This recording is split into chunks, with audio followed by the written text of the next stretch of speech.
It's here! Marvel and Skydance New Media revealed the brand new story trailer for the now titled Marvel 1943 Rise of Hydra video game. I do not take orders from anyone! I don't have time for this. Neither do I.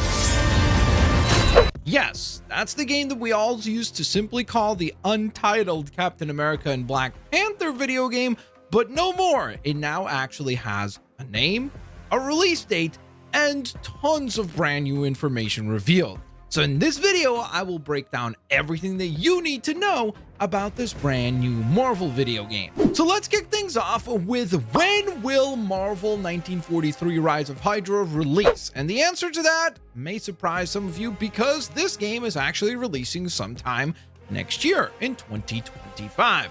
So we won't actually have to wait all that long to get our hands on this one. Next, let's talk about who can you play as in this upcoming game. Well, obviously, first and foremost, we have Captain America Steve Rogers. He will indeed be playable. Of course, similarly, just as obvious, we have Black Panther, although, interestingly enough, this will not actually be the most popular version of Black Panther, that being T'Challa. This will instead actually be T'Challa's grandfather, Azuri, who is the Black Panther during this particular time frame in time during the World War II era.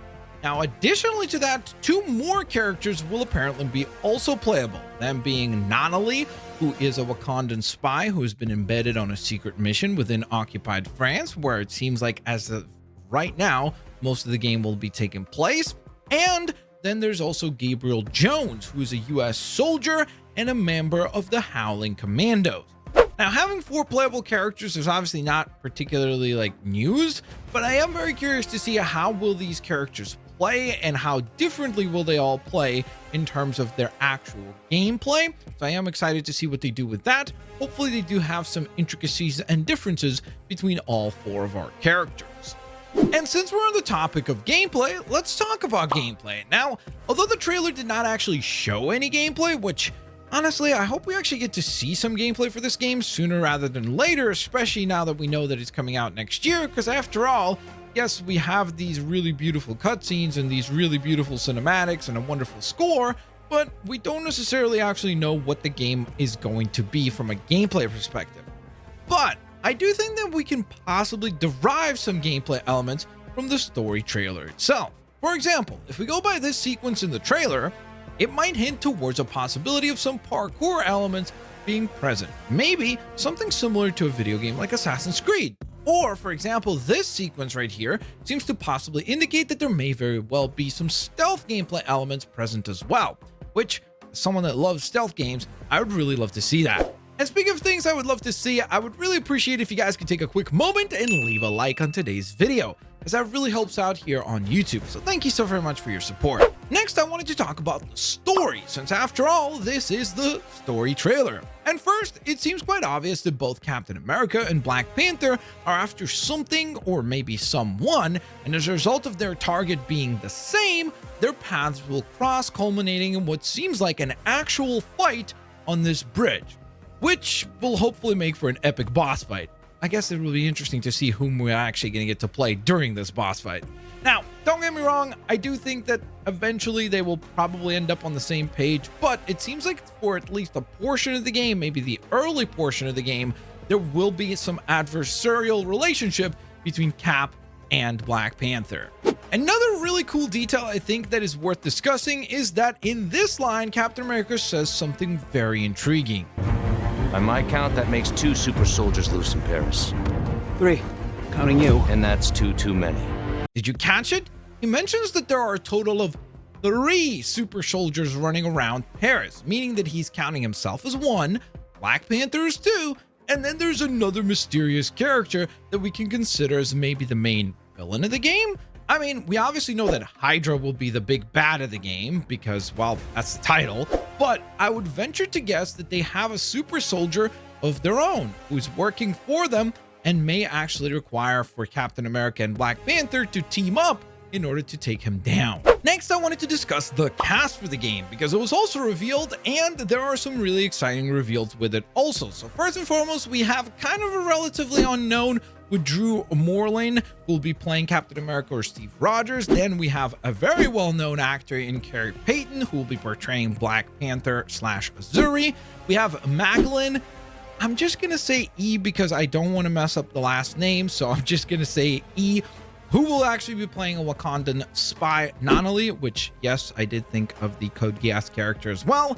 And then we have Matthew Richardson, who will be playing the Howling Commando member known as Gabriel Jones. But that's not all. Beyond the 4 characters that we know of to be playable in this game, they also confirmed the following, saying that Lynn Renee will play Julie, who will be a key ally within the French Resistance. Now, this is a character that we have not actually met yet, or at least like visually met yet, but we do hear her voice in this trailer. So I think that that's really cool that we have a confirmation of another kind of a tertiary character present.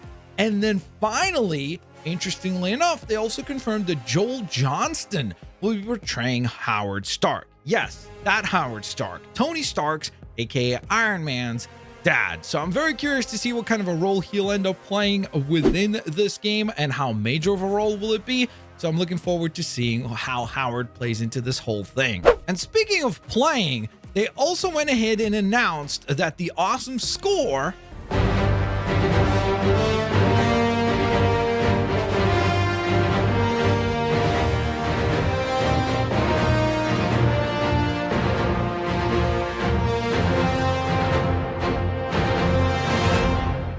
that sounds great, and that's for good reason, because the composer for Marvel 1943, Rise of Hydra, is actually going to be Stephen Barton. He is an awesome composer that has worked on many different scores for many different video games that you've probably played, like for example the Titanfall games, which are some of my absolute favorites, and he recently also worked on Star Wars Jedi Survivor, which is obviously again a terrific game with an awesome score, as well as a whole bunch of other great projects. So I cannot wait to see what he cooks up with the score for Marvel 1943. Next, we're going to take a bit of a technical pivot and talk about the incredible new tech that Skydance Media will be implementing when it comes to this game. Because, I mean, look at the details and the facial animations for the characters. And let's not forget that this trailer was actually dropped as part of Epic Games' showcase for the brand new Unreal Engine and what it is capable of doing. So obviously, not only will they be taking advantage of the latest Unreal Engine, but they also confirmed that they would leverage the brand new MetaHuman system, which is what allows them to actually create these hyper-realistic sets of character models that essentially make the experience much more immersive and is getting us closer and closer to a photorealistic game.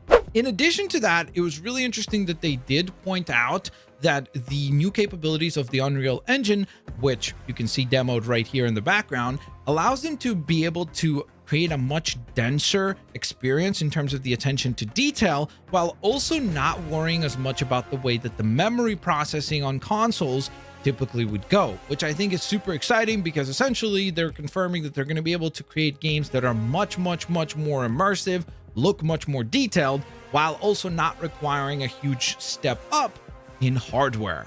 The other thing that's really exciting on the tech side of things is the fact that they confirmed that many of their cutscenes will be rendered in engine, which means that, for example, this bridge scene that we saw Black Panther talking with his helmet on and then Black Panther without his helmet on, it kind of, I guess, to a certain extent confirms that there's going to be the possibility of using different suits in these cutscenes, which I think is super duper exciting. Obviously, hopefully this also means we will be getting a lot of different suits, because speaking of suits, I really do like that the costume that they have for Black Panther in this game is kind of that classic one with the cape look, the first appearance of Black Panther. That was definitely a really cool homage to the classic comics.